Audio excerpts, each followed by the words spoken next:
Hello everyone, welcome back to the smart exam. मित्रांनो, मुंबई शहर police भरती 2025 साठी काही महत्त्वाचे पॉईंट आपल्याला माहीत असणं खूप आवश्यक आहे. त्यानंतरच आपण previous year questions papers analysis करू शकतो. तर ते महत्त्वाचे पॉईंट कोणते आहेत ते तुम्हाला तोंडपाठ करायचे. तर त्यामध्ये पहिला पॉईंट पहा. तर मुंबईतून वाहणाऱ्या ज्या महत्त्वाच्या नद्या आहेत त्या नद्या आपल्याला तोंडपाठ असणं आवश्यक आहे. ओके, यावर प्रश्न येतो. मुंबईतून वाहणाऱ्या नद्या त्यामध्ये आहे दहिसर आहे, मिठी आहे, ओशिवर आहे आणि पोईसर किंवा ओईसर देखील म्हणतात. त्यानंतर मुंबईला पाणी पुरवठा करणारे तलाव कोणते? त्यामध्ये तुळशी, विहार आणि पवई हे तलाव आहेत. त्यानंतर महत्त्वाची बंदरी कोणकोणती? तर त्यामध्ये आहे मुंबई पोर्ट ट्रस्ट, ओके, आणि न्हावा शेवा जे JNPT Jawaharlal Nehru port trust आहे, ओके, ते ओके. आणि महत्त्वाचं आहे ते पालघरमधील वाडवळ बंदर, त्यावर देखील प्रश्न येतात. त्यानंतर आहे ब्रिज महत्त्वाचे, त्यामध्ये आहे अटल सेतू, बांद्रा वरळी श्रीलिंक आहे. त्यानंतर युनेस्को वर्ल्ड हेरिटेज साईट आहेत, त्यामध्ये आहे एलिफंटा लेणी, ओके. त्यानंतर छत्रपती शिवाजी महाराज टर्मिनस आहे. त्यानंतर व्हिक्टोरियन, गॉथिक आणि आर्ट डेको इमारतींचा समूह आहे, ओके, हे महत्त्वाचं. आणि राष्ट्रीय उद्यान कोणते मुंबईमध्ये? तर ते आहे संजय गांधी राष्ट्रीय उद्यान. हे महत्त्वाचे पॉईंट तुम्हाला तोंडपाठ करायचे. त्यावर मुंबईशी रिलेटेड पोलीस भरतीमध्ये जो कोणताही प्रश्न येणार आहे त्याचं उत्तर तुम्हाला जमणार आहे. आता पहा, या व्हिडिओमध्ये आपण जी महाराष्ट्र पोलीस भरती 2024 मध्ये जे मुंबई शहरची प्रश्नपत्रिका आहे त्यामध्ये जे महत्त्वाचे प्रश्न विचारण्यात आलेले ते प्रश्न या व्हिडिओमध्ये आपण अभ्यासणार आहे. पहिला प्रश्न पाहूया.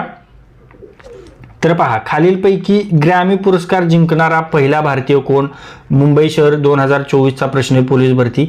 तर ते पहिले भारतीय आहेत Pandit Ravi Shankar. Right answer option 1 Pandit Ravi Shankar, okay. Pandit Ravi Shankar यांना कधी? तर यांना 1968 मध्ये, ओके, ग्रॅमी पुरस्कार मिळाला होता. कशासाठी? West, okay, west meets east या अल्बमसाठी पहिला ग्रॅमी पुरस्कार त्यांनी जिंकलाय. ते ग्रॅमी मिळवणारे पहिले भारतीय कलाकार आहेत, ओके.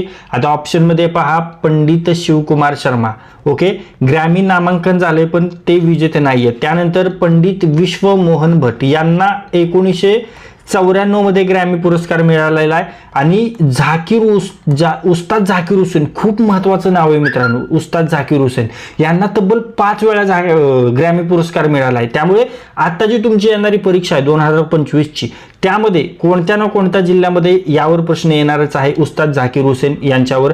तर ते मी तुम्हाला थोडे डिटेलमध्ये सांगतोय. उस्ताद झाकीर हुसेन यांना एकूण 5 वेळा, ओके, एकूण 5 वेळा ग्रॅमी पुरस्कार मिळालेला आहे. हे लक्षात घ्या, 5 वेळा, ओके. त्यांना पहिल्यांदा कधी मिळाला आहे? तर 1992 मध्ये. कशासाठी? प्लॅनेट ड्रमसाठी, ओके. त्यानंतर 2009 मध्ये मिळाला आहे ग्लोबल ड्रम प्रोजेक्टसाठी, ओके.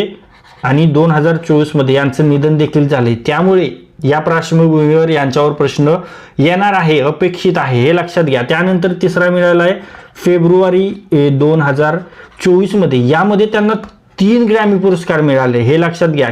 कशासाठी?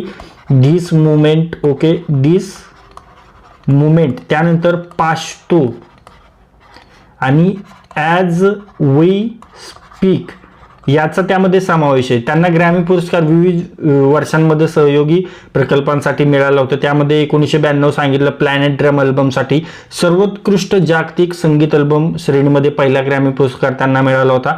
त्यानंतर 2009 मध्ये सांगितलं ग्लोबल ड्रम प्रोजेक्टसाठी सर्वोत्कृष्ट समकालीन जागतिक संगीत अल्बम या श्रेणीमध्ये त्यांना दुसरा ग्रॅमी पुरस्कार मिळाला. आणि 2024 मध्ये एकाच सोहळ्यात 3 ग्रॅमी पुरस्कार मिळाले.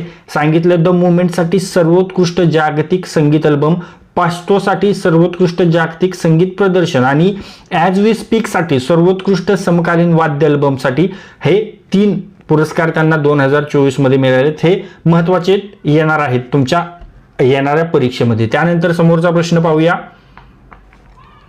पहा, भारताचे उपराष्ट्रपती किती वर्षासाठी निवडले जातात? भारताचे उपराष्ट्रपती 5 वर्षांसाठी निवडले जातात. राईट आन्सर ऑप्शन 2 5 वर्षे. भारताच्या उपराष्ट्रपतीचा कार्यकाळ 5 वर्षांचा असतो. त्यांची निवड लोकसभा आणि राज्यसभेच्या संयुक्त इलेक्टोरल कॉलेजियमद्वारे केली जाते. आणि उपराष्ट्रपतीबाबत महत्त्वाचं कलम कोणते? तर ते कलम आहे कलम 63, ओके. उपराष्ट्रपती हे संसदेच्या राज्यसभा सदनाचे पदसिद्ध सभापती असतात. महत्वाचा पॉइंट आहे, पोलीस भरती परीक्षांमध्ये विचारतात राज्यसभेचा पदसिद्ध सभापती कोण आहे, तर तो आहे उपराष्ट्रपती. ओके, त्यानंतर उपराष्ट्रपद कोणत्या देशाच्या घटनेवर आधारित आहे, तर ते अमेरिका. हे महत्वाचा पॉइंट आहे उपराष्ट्रपतीबद्दल. सध्याच निवडणूक झाली त्या पार्श्वभूमीवर उपराष्ट्रपतीचा वर प्रश्न येणार आहे, म्हणून तुम्हाला डिटेल्स सांगत आहे. अमेरिकन उपराष्ट्रपती पदावर आधारलेलं आहे आपलं पद. त्यानंतर जर उपराष्ट्रपतीचं पद मृत्यू, राजीनामा, पदच्युती किंवा अन्य मार्गाने रिक्त झालं असेल तर रिक्तच राहतं, हे लक्षात घ्या. लवकरात लवकर निवडणूक घेतली जाते, बट 6 महिन्यातच घ्यावी असं काही दिलेलं नाही, हे लक्षात घ्या. आणि त्यांना उपराष्ट्रपती म्हणूनच पदावरून दूर करता येतं, हे लक्षात घ्या. आणि एक महत्वाचा पॉईंट म्हणजे 2 वेळा सलग व बिनविरोध निवडून आलेले एकमेव उपराष्ट्रपती आहेत, तर ते आहेत एस राधाकृष्णन. ओके, सलग 2 वेळा आणि बिनविरोध आलेत एस राधाकृष्णन. आणि जर तुम्हाला म्हटलं की 2 वेळा निवडून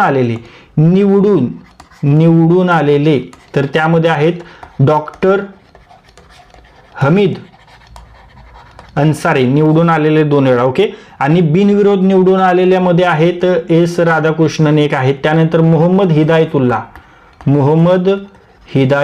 ओके, हे 1979 मध्ये आलेत आणि एस राधाकृष्णन 1952 ते 1957. त्यानंतर आहेत शंकर दयाल शर्मा. ओके, शंकर दयाल शर्मा हे 1987 मध्ये निवडून आलेत आणि उपराष्ट्रपती असताना राष्ट्रपतीची निवडणूक हारलेली. ओके, तर भैरव सिंग शेखावत हे राष्ट्रपतीची निवडणूक हारलेले आहेत, हे लक्षात घ्यायचंय.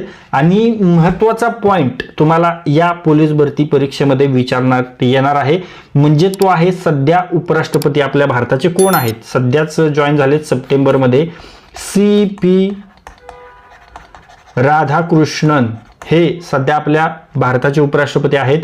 नियुक्ती कधी झालेली, 12 सप्टेंबर 2025 मध्ये. ओके, CP राधाकृष्णन यांची उपराष्ट्रपती निवडणूक झालेली. आता विचारतील CP राधाकृष्णन कितवे उपराष्ट्रपती आहेत बाबा, तर तुम्हाला कळायला पाहिजे ते आहेत 15वे. विचारणार आहेत, तोंडपाठ करायचे हे सर्व मुद्दे लक्षात घ्या. समोरचा प्रश्न पाहूया.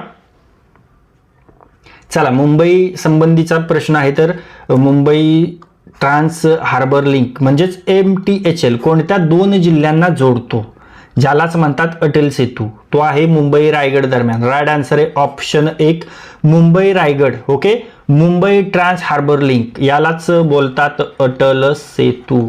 बरोबर, अटल सेतू हा कोणत्या कशा दरम्यान आहे, शिवडी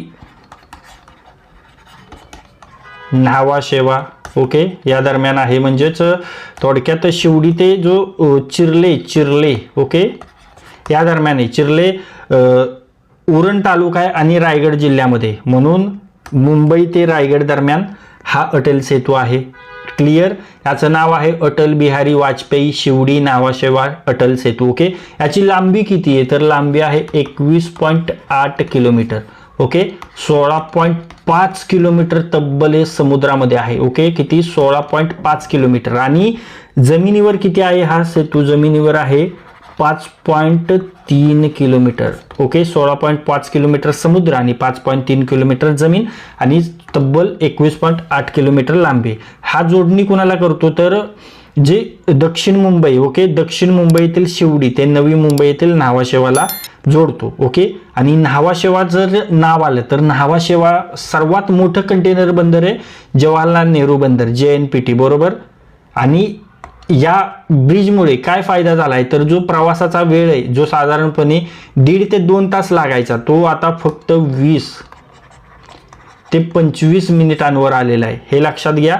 आणि मुंबईची वाहतूक कोंडी कमी करणे आणि नवी मुंबईच्या विकासाला चालना देणे हे या मागचा उद्देश आहे. आणि भारतातील सर्वात लांब समुद्रावरील पूल कोणता आहे मित्रांनो, तर हाच आहे अटल सेतू. हा देखील प्रश्न विचारला जाऊ शकतो, ते तुम्हाला सांगतोय. भारतात सर्वात लांब समुद्रावरील पूल तुम्हाला या पोलीस भरतीमध्ये जर विचारला तर त्याचा आन्सर काय देणार आहे तुम्ही, अटल सेतू. कोणत्या दरम्यान आहे, Mumbai Raigad.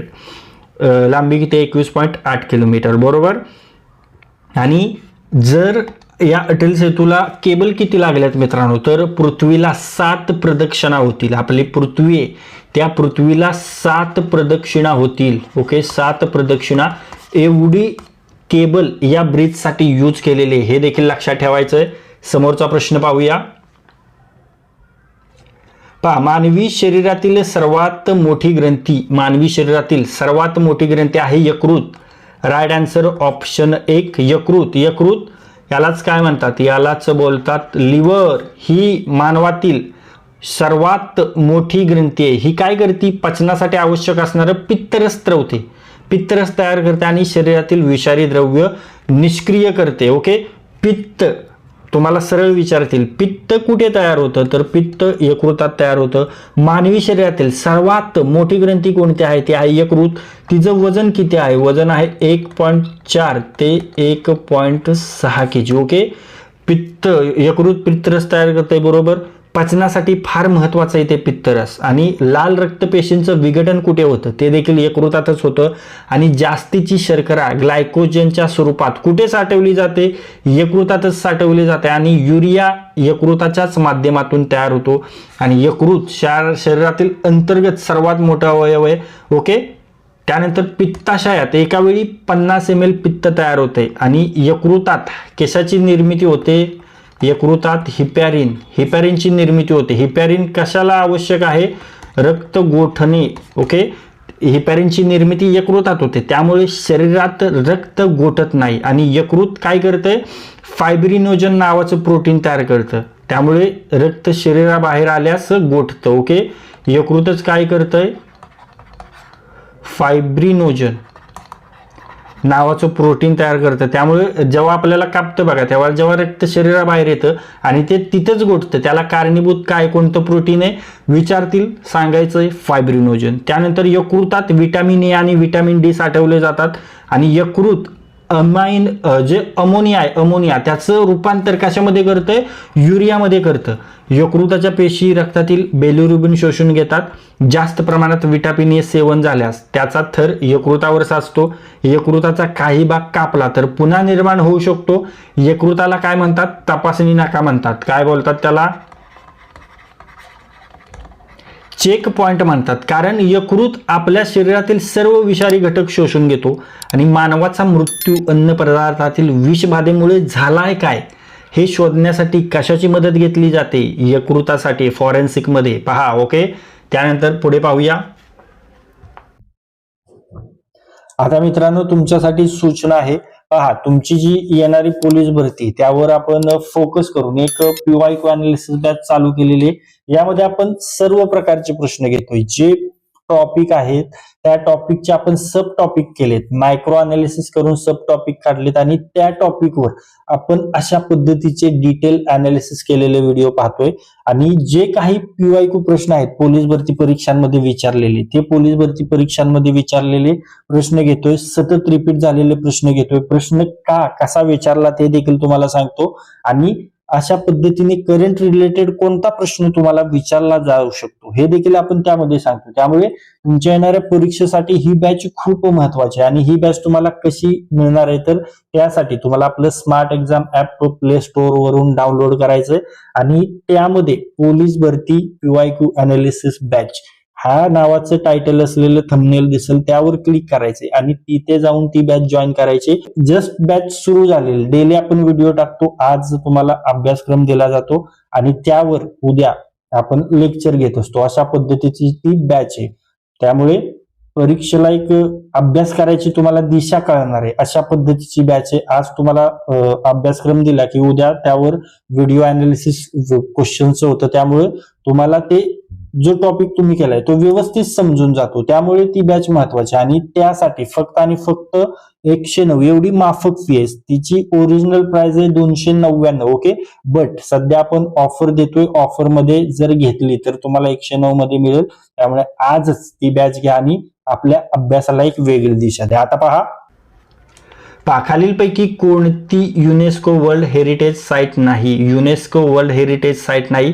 Shivdi Nhava Sheva bridge. Right answer option 3 Sewri Nhava Sheva bridge. कारण एलिफंटा लेणी आहे, छत्रपती शिवाजी महाराज टर्मिनस आहे आणि अजिंठा लेणी आहे. ओके, तर एलिफंटा लेणी युनेस्को मध्ये कधी समाविष्ट झालेले आहे? 1987 मध्ये. त्यानंतर Chhatrapati Shivaji Maharaj terminus CSMT UNESCO मध्ये कधी समाविष्ट झालेला आहे?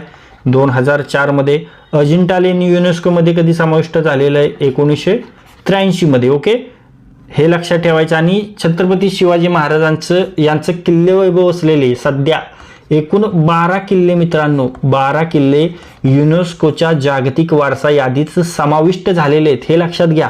आणि अद्वितीय वैश्विक मूल्य म्हणून त्याचा आता समावेश करण्यात आलेला आहे. यामध्ये महाराष्ट्रातील तब्बल 11 किल्ले आहेत आणि एक जिंजी किल्ला आहे. तो कोणत्या राज्यात आहे ते तुम्हाला सांगायचं आहे. जिंजी किल्ला कोणत्या राज्यात आहे? चला कमेंट करून सांगा फटाफट. जिंजी जो किल्ला आहे तो कोणत्या राज्यात आहे? कमेंट बॉक्समध्ये सांगायचं. आपल्या महाराजांचा किल्ला आहे. किती जण आपल्या छत्रपती शिवाजी महाराजांच्या किल्ल्याबद्दल अवेअर आहेत ते आपल्याला कळणार आहे. आता हे 11 किल्ले कोणकोणते आहेत? चला, त्यामध्ये महत्त्वाचा किल्ला आपला असणारच आहे रायगड, बरोबर. त्यानंतर आहे राजगड, बरोबर. प्रतापगड आहे. त्यानंतर पन्हाळा. त्यानंतर आहे शिवनेरी. ओके, त्यानंतर लोहगड देखील महत्त्वाचा आहे, पुण्याजवळील खूप महत्त्वाचा आहे. सालेर कसा आहे? सालेर, तर चला, शिवाजी महाराजांचा सर्वात उंच किल्ला कोणता आहे? सालेर. उंची किती आहे? 1567 मीटर. तुम्हाला विचारतील सर्वात मोठा किल्ला कोणता आहे? तो आहे सालेर. आणि जर सर्वात मोठं शिखर म्हटलं तर काय आहे? तर ते आहे कळसूबाई. ओके, त्याची उंची किती आहे? 1646 मीटर. हा फरक लक्षात ठेवायचा आहे. आणि जर शिखराच्या बाबतीत दुसरा आहे सालेर, आणि किल्ल्यांमध्ये जर म्हटलं तर सर्वात मोठा आहे सालेर. ओके, आणि शिखरामध्ये सर्वात मोठा आहे कळसूबाई. कसा मी हसतो, ट्रिक माहिती आहे. कळसूबाई, सालेर, हरिश्चंद्रगड. ओके, त्यानंतर सालेर झाल्यानंतर आहे सिंधुदुर्ग. त्यानंतर विजयदुर्ग. ओके, सुवर्णदुर्ग आणि एक आहे खांदेरी. तर या 11 किल्ल्यांचा समावेश युनेस्को वर्ल्ड हेरिटेज लिस्टमध्ये झालेले आहे. आणि तुम्हाला विचारलं होतं जो 12वा आहे जिंजी किल्ला, तो कोणत्या राज्यामध्ये आहे? तुम्हाला सर्वांनी राईट आन्सर दिलेला असणार मला खात्री आहे. तर तो जिंजी जो आहे, जिंजी, तो आहे तमिळनाडूमध्ये. ओके, तमिळनाडूतील जिंजी किल्ला आहे. ओके, तुम्ही सर्वांनी राईट आन्सर दिले. समोरचा प्रश्न पाहूया. मॅकमोहन रेषा कोणत्या 2 देशांची सीमा रेषा आहे? मॅकमोहन रेषा भारत आणि चीन दरम्यान आहे. राईट आन्सर ऑप्शन 4, भारत चीन. मॅकमोहन लाईन ही भारत आणि चीन यांच्यातील वास्तविक सीमा मानली जाते आणि चीन तिला पूर्णपणे मान्यता देत नाही, हे देखील तितकंच खरं आहे. त्यानंतर ऑप्शनमध्ये पहा, भारत पाकिस्तान. भारत पाकिस्तानमधील सीमेला काय म्हणतात? त्याला म्हणतात रँडक्लिफ रेषा. ओके, ही कधी झाली होती? तर 17 ऑगस्ट. फाळणीनंतर 1947 रोजी निश्चित करण्यात आले होते आणि सर सिरिल रँडक्लिफ यांच्या नावावरून या सीमेला हे नाव मिळाले. त्यानंतर भारत श्रीलंकेदरम्यान आहे रामसेतू, बरोबर. त्यानंतर भारत अफगाणिस्तान यांना दरम्यान कोणती सीमारेषा? तर ती आहे ड्युरांड लाईन आहे. ओके, ड्युरांड लाईन भारताच्या. आता हे तर झाल्या भारताच्या सीमा, म्हणजे महत्त्वाच्या आहेत. पाकिस्तान अफगाणिस्तान संबंधीच्या परीक्षेमध्ये विचारतात, चीन संबंधीच्या आहे. ओके, आता भारताच्या शेजारील देश तुम्हाला माहिती आहेत का किती आहेत? तर ते किती आहेत? 7 देश आहेत, बरोबर. त्यामध्ये सर्वात लांब सीमा कोणत्या देशाची आहे? आपल्या भारताशी मिळून बांगलादेशची आहे सर्वात लांब. आणि जर मी तुम्हाला विचारलं सर्वात लांब सीमा रेषा कोणाशी आहे, तर ते आहे अफगाणिस्तान सोबत आहे. ओके, बांगलादेश सोबत किती आहे? तर ते आहे 4096.7 किलोमीटर. ओके, आणि जो अफगाणिस्तान आहे, अफगाणिस्तान सोबत किती आहे? सर्वात कमी, ते आहे 106 किलोमीटर. ओके, त्यानंतर चीन सोबत, हे झाले आता बांगलादेश सोबत. त्यानंतर चीन सोबत किती आहे आपली सीमारेषा? ते आहे 3488. पाकिस्तान सोबत किती आहे? 3323 किलोमीटर पाकिस्तान सोबत. ओके, नेपाळ सोबत 1751. म्यानमार सोबत आहे 1643. भूतान सोबत आहे 699. ओके, त्यानंतर भारताच्या सागरी सीमा कोणकोणत्या देशाशी आहेत? श्रीलंका आहे, मालदीव आहे, इंडोनेशिया आहे. हे महत्त्वाचे पॉईंट आहेत. समोरचा प्रश्न पाहूया. पहा, महाराष्ट्र राज्याचे राज्य फूल कोणतं आहे? ते आहे तामण. राईट आन्सर ऑप्शन 2 तामण. आता महाराष्ट्र राज्याचं फूल आहे तामण. हे जांभळट रंगाचं फूल आहे. ओके, मग हे तर झालं फूल. मग मी तुम्हाला विचारलं महाराष्ट्र राज्याचं फळ कोणते? फळ तर ते आहे आंबा. ओके, मी विचारलं तुम्हाला प्राणी कोणता आहे? तर तो आहे शेकरू. जर मी विचारला आता प्राणी झालं, मग पक्षी कोणता आहे? तर तो आहे हरियात. बरोबर, पक्षी झालं. मग मी तुम्हाला विचारलं फुलपाखरू कोणता आहे? तर फुलपाखरू कोणता आहे? ते आहे blue Mormon. Okay, blue Mormon. Okay, आणि राज्य वृक्ष म्हणजे फळ तर सांगितलं आंबा, वृक्ष देखील आंबा आहे. ओके, त्यानंतर खेळ कोणता आहे? खेळ आहे कबड्डी. आणि राज्य कांदळवन वृक्ष कोणता आहे? तर ते आहे पांढरी चिप्पी. ओके, तर अशा पद्धतीने अभ्यास करायचे मित्रांनो. आणि अशाच पद्धतीने आपण आपल्या स्मार्ट एक्झाम ॲपवर पोलीस भरती PYQ अनालिसिस बॅच जॉईन केलेले. 100% तुम्हाला ते ॲप जॉईन करायचे. ॲप ती आपल्या स्मार्ट एक्झाम ॲपवर बॅच आहे. लिंक डिस्क्रिप्शन बॉक्समध्ये आहे. ओके, तिथून जाऊन ॲप डाउनलोड करा आणि लगेच PYQ प्रश्नपेटी या सेक्शनमध्ये पोलीस भरती PYQ अनालिसिस बॅच दिसेल, ती जॉईन करा. आपल्या अभ्यासाला वेगळी दिशा द्या. समोरचा प्रश्न, लोकसभेचे सदस्य होण्यासाठी किमान वय किती असावं? लोकसभेच्या सदस्यत्वासाठी वयाची अट आहे 25 वर्ष. किमान 25 वर्ष. राईट आन्सर आहे ऑप्शन 1 किमान 25 वर्ष. ओके, त्यानंतर 30 वर्ष कशासाठी आहे? 30 वर्ष राज्यसभा, 18 वर्ष मतदानाचा अधिकार भेटतोय आणि 21 वर्ष ग्रामपंचायतीसाठी. हे लक्षात ठेवायचं आहे. समोरचा प्रश्न, बृहन्मुंबई पोलीस आयुक्तालयामध्ये किती प्रादेशिक पोलीस विभाग आहेत? तर ते आहेत 5. राईट आन्सर आहे ऑप्शन 3 5. बृहन्मुंबई पोलीस आयुक्तालय 5 प्रादेशिक पोलीस क्षेत्रांमध्ये विभागलेले आहे, ज्यामध्ये आहे सेंट्रल, ईस्ट, वेस्ट, नॉर्थ आणि साऊथ. समोरचा प्रश्न,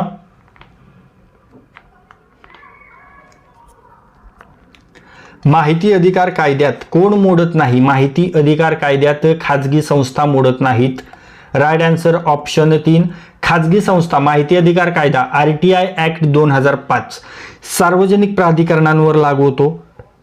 यामध्ये केंद्र सरकार आहे, राज्य सरकार आहे. ओके, तसेच स्थानिक स्वराज्य संस्था आहेत, सरकारी सहाय्यित संस्था आहेत. ओके, आणि ज्या खाजगी संस्था आहेत त्या थेट RTI अंतर्गत येत नाहीत. जोपर्यंत त्या सरकारी अनुदान घेत नाहीत तोपर्यंत त्या RTI अंतर्गत येत नाहीत. समोरचा प्रश्न,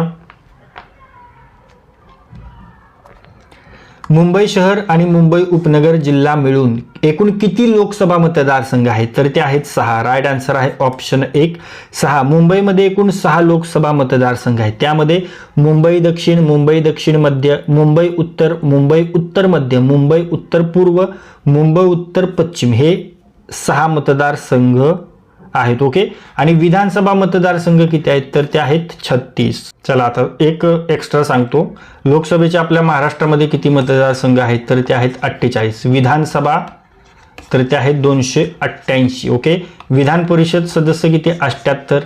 आणि राज्यसभेमध्ये आपल्या महाराष्ट्रातून किती सदस्य निवडून दिले जातात? तर ते आहेत 19. बरोबर, हे महत्त्वाचे पॉईंट आहेत. समोरचा प्रश्न पाहूया.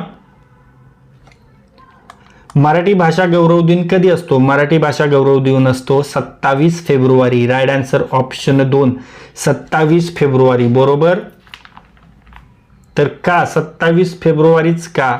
तर 27 फेब्रुवारी हा कुसुमाग्रज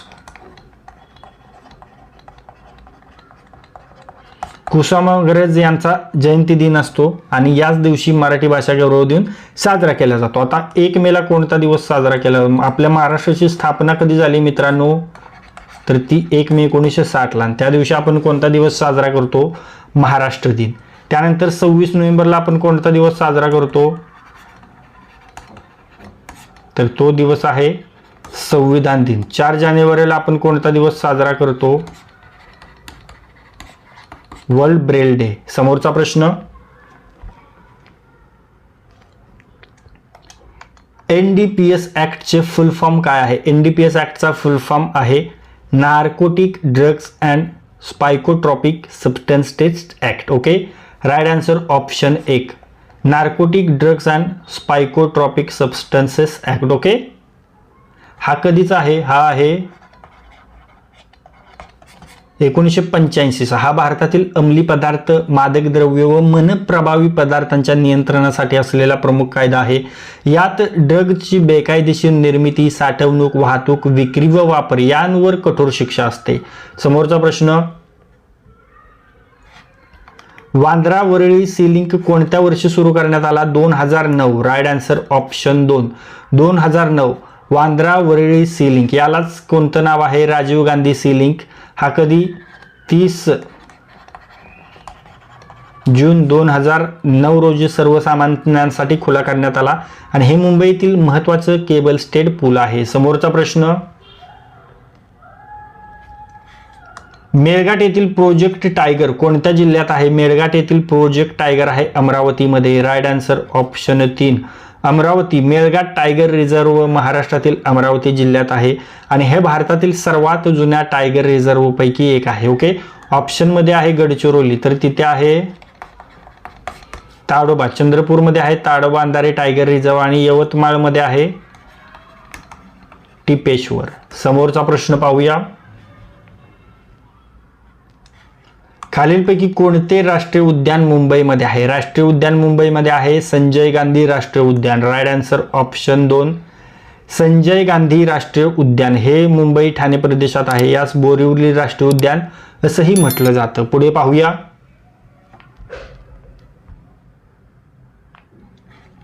वाढवण बंदर कोणत्या जिल्ह्यात आहे? वाढवण बंदर पालघरमध्ये आहे. Right answer option 2, Palghar. Vadhavan बंदर हे महाराष्ट्रातील पालघर जिल्ह्यात प्रस्तावित असलेलं मोठं दीपगृह आणि बंदर प्रकल्प आहे आणि याला इंडियाज मेगा पोर्ट प्रोजेक्ट असंही म्हणतात. समोरचा प्रश्न, भारताची पहिली सोलार सिटी सांची कोणत्या राज्यात आहे? ती आहे मध्य प्रदेशमध्ये. राईट आन्सर आहे ऑप्शन 4, मध्य प्रदेश. सांची ही भारताची पहिली सौर ऊर्जा आधारित सोलार सिटी आहे. ती मध्य प्रदेश सरकारने 100% सौर ऊर्जा चालणारं शहर म्हणून विकसित केलंय आणि पर्यावरण पूरक शहर निर्मितीतील हे एक महत्त्वाचं पाऊल आहे. समोरचा प्रश्न पहा, मनू भाकर या खेळाडूने कोणत्या खेळात ऑलिम्पिक पदक जिंकलंय? शूटिंगमध्ये. राईट आन्सर आहे ऑप्शन 3, शूटिंग. मनू भाकर ही भारताची तरुण शूटिंग खेळाडू आहे. तिने आंतरराष्ट्रीय स्पर्धांमध्ये अनेक पदके मिळवलीत आणि शूटिंग हा भारताचा एक बलाढ्य खेळ आहे आणि शूटिंग बद्दल परीक्षेत नेहमी विचारलं जातं मित्रांनो. समोरचा प्रश्न, हार्दिक सिंग खालीलपैकी कोणत्या खेळाशी संबंधित आहे? हार्दिक सिंग हॉकीशी संबंधित आहे.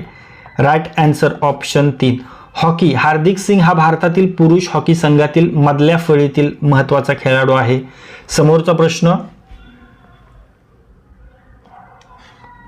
भारतातील सायबर सुरक्षा घटनांना प्रतिसाद देण्यासाठी कोणती संस्था जबाबदार आहे? ते आहे CERT In. Right answer option 4, CERT In.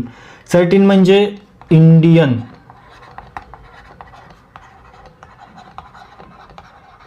Computer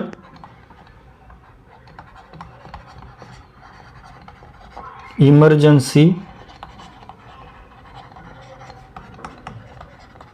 response team. भारतामध्ये सायबर हल्ले, हॅकिंग, डेटा चोरी, मालवेअर यांना प्रतिसाद देणं, मार्गदर्शन करणं आणि प्रतिबंध करणं याची जबाबदारी सर्ट इनची आहे. समोरचा प्रश्न, कोणत्या संस्थेने कोविड-19 महामारी घोषित केली? सर्वांनाच माहीत आहे. संस्था आहे WHO. Right answer option 1, WHO. Full form काय आहे?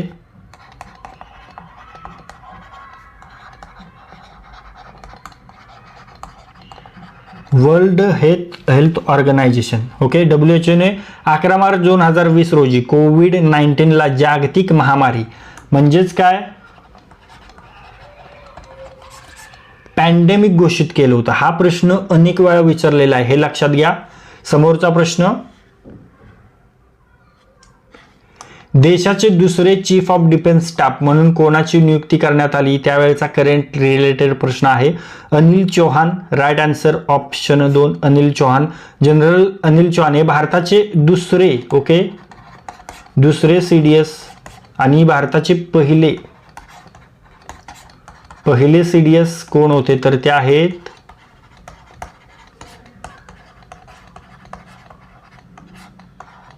जनरल बिपिन रावत.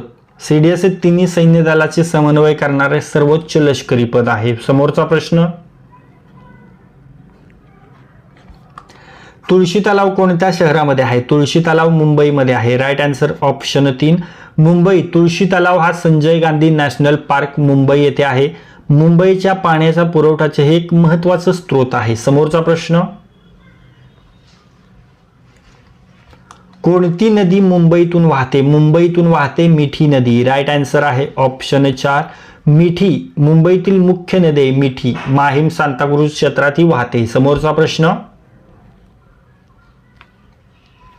2024 मध्ये ऑलिम्पिक स्पर्धा कोणत्या ठिकाणी संपन्न झाली? 2024 मध्ये ऑलिम्पिक स्पर्धा पॅरिस या ठिकाणी संपन्न झालेली आहे. Right answer option 2 Paris. 2024 चे ऑलिम्पिक फ्रान्सच्या पॅरिस येथे झालेत आणि पॅरिसने यापूर्वी 1924 मध्ये ऑलिम्पिकचं आयोजन केलं होतं आणि आत्ताही 2024 ही त्यांची तिसरी वेळ आहे. म्हणजे पॅरिसने आत्तापर्यंत 3 वेळा ऑलिम्पिकचे आयोजन केले आणि ही 2024ची किती आवृत्ती होती ऑलिम्पिकची? ही 33वी आवृत्ती होती. या आवृत्तीचं ब्रीद वाक्य काय होतं? ब्रीद वाक्य तर ते होतं मेड फॉर शेअरिंग.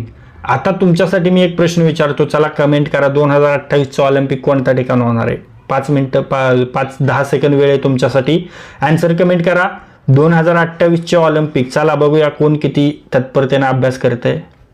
हा प्रश्न दिला तर तुम्ही यावेळी पोलीस भरती फिक्स. चला 2028चे ऑलिम्पिक कोणत्या शहरामध्ये होणार आहेत? सर्वांनी राईट आन्सर दिलेला असेल. युनायटेड स्टेट्सचं जे कॅलिफोर्नियामधील LA आहे. लॉस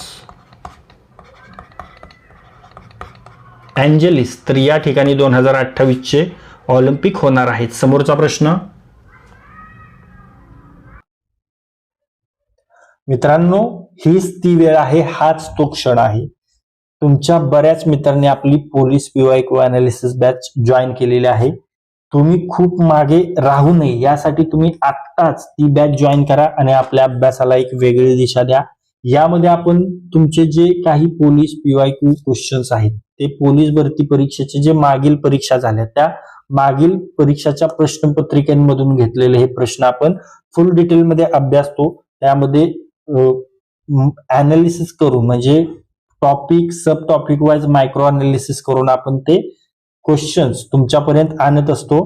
क्वेश्चन्स का विचारला, कसा विचारला, त्या संबंधी करंटचा रेफरन्स देखील तुम्हाला देत असतो.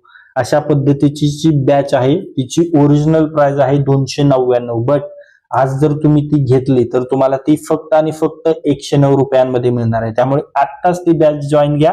त्यामुळे तुमच्या परीक्षेला खूप फायदा होणार आहे. फीज खूप कमी आहे, 299 ओरिजिनल प्राइस आहे. बट तुम्ही आता लगेच जर घेतली तर ती फक्त 109 रुपयामध्ये मिळणार आहे. 10 व्हिडिओ म्हणजे 10 ते 13 व्हिडिओ आजपर्यंत आपण पाहिलेले. आज टॉपिक दिला जातो, उद्या त्यावर लेक्चर्स असतं. ओके, म्हणजे अशा पद्धतीची बॅच आहे इम्पॉर्टंट. म्हणजे आज तुम्हाला टॉपिक देऊन उद्या त्यावर डिटेल अनालिसिस केले जातं. अशा पद्धतीचे लेक्चर्स आहेत. लेक्चरला बॅचला खूप वेळ गेलेला नाही, आत्ता तुम्ही घेऊ शकता. खूप फायद्याचे फक्त 10 ते 13 व्हिडिओ झाले. त्यामुळे आत्ताच ही बॅच जॉईन कराने आपल्या अभ्यासाला एक वेगळी दिशा द्या. त्यासाठी तुम्हाला स्मार्ट एक्झाम ऍप डाउनलोड करायचे. प्ले स्टोरवर ऍप मिळून जाईल आणि त्याची ऍपची लिंक डिस्क्रिप्शन बॉक्स मध्ये देखील दिलेली, तिथे जाऊन देखील ते ऍप डाउनलोड करू शकता. ऍपवर जाऊन पोलीस भरती PYQ अनालिसिस बॅच यावर तुम्ही क्लिक करायचे आणि ती बॅच जॉईन करायची. ओके, आता लिनक्स हे कशाचे उदाहरण आहे? लिनक्स हे ऑपरेटिंग सिस्टीम आहे. Right answer option 1 operating system. Linux एक ओपन सोर्स ऑपरेटिंग सिस्टीम आहे. सर्व्हर, हॅकिंग, नेटवर्किंग, प्रोग्रामिंग क्षेत्रात हे सर्वाधिक वापरलं जाणार आहे. समोरचा प्रश्न, खालीलपैकी कोणत्या राज्यात विधान परिषद आहे? खूप महत्त्वाचा प्रश्न आहे, 25 पेक्षा जास्त वेळा विचारलेला आहे. विधान परिषद कर्नाटकमध्ये आहे. राईट आन्सर आहे ऑप्शन 2 कर्नाटक. ओके, विधान परिषद असलेले राज्य कोणकोणते? तर त्यामध्ये आहे कर्नाटक. ओके, त्यानंतर आपले महाराष्ट्र, त्यानंतर उत्तर प्रदेश, त्यानंतर आहे बिहार, आंध्र प्रदेश, तेलंगणा. आंध्र प्रदेशने विधान परिषद संपुष्टात आणण्यासाठी प्रस्ताव दिलेला आहे, बट अजून ते झालेले नाही. मग आता हे तर आहेत, पण लक्षात कसे ठेवायचं यांना? तर आता आपल्या नाशिकमध्ये कुंभमेळा आहे, आपल्या सर्वांना माहिती आहे. ओके, मग आपण काय बोलतो? तू जाणार आहेस का कुंभात? ओके, कुंभात जाणार आहेस का? कुंभमेळ्याला जाणार आहेस का? कुंभात जाणार आहेस का? मग कुंभातचं इंग्लिश कसं होईल? KUMBH, पण आपण H सायलेंट घेऊया. कुंभाट. कुंभात म्हणजे कुंभाट तू जाणार आहेस का? मग क पासून काय आहे? कर्नाटक, M पासून महाराष्ट्र, U पासून उत्तर प्रदेश, B पासून बिहार, A पासून आंध्र प्रदेश, T पासून तेलंगणा. ओके, राहील लक्षात. समोरचा प्रश्न पाहूया. ऑक्सिजन बर्ड पार्कचे उद्घाटन कोठे झाले? ऑक्सिजन बर्ड पार्कचे उद्घाटन नागपूरमध्ये झाले. राईट आन्सर आहे option 2 Nagpur. Oxygen bird park हे नागपूरमध्ये सुरू केलेलं एक मोठं पक्षी निरीक्षण उद्यान आहे. पर्यावरण व पर्यटनासाठी महत्त्वाचं आहे. समोरचा प्रश्न.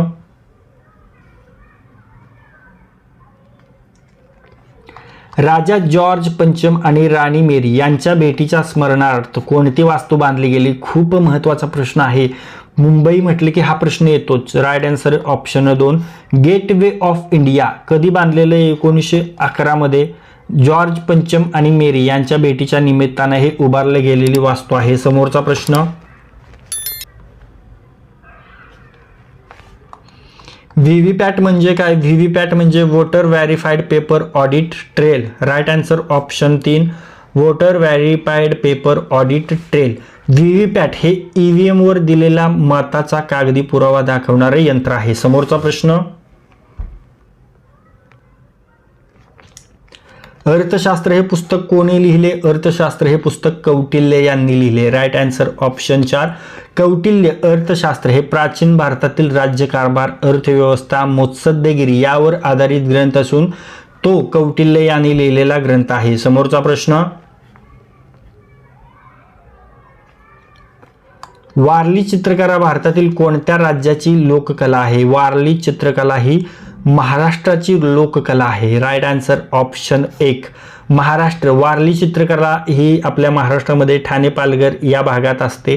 या भागातील आदिवासी लोकांची प्राचीन कला आहे. लाकूड, मातीच्या भिंतीवर पांढऱ्या रंगात आकृतीदर्शक इथे चित्र काढले जातात. अशा पद्धतीची ही लोककला आहे. समोरचा प्रश्न.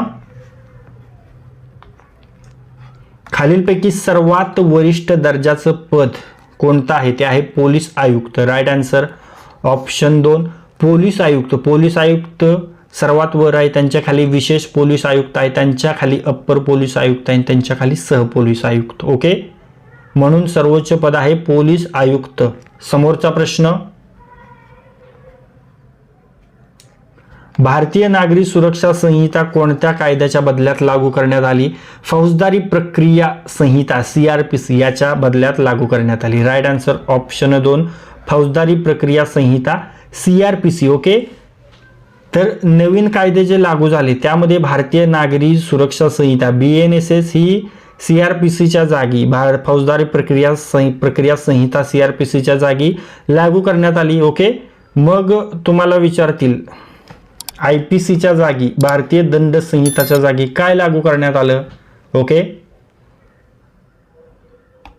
तर त्यासाठी आहे BNS.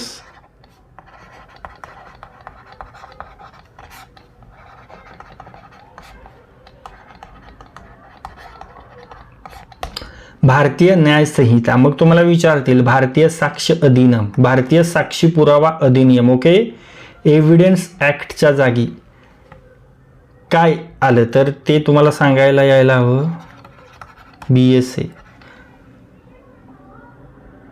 BSA म्हणजेच भारतीय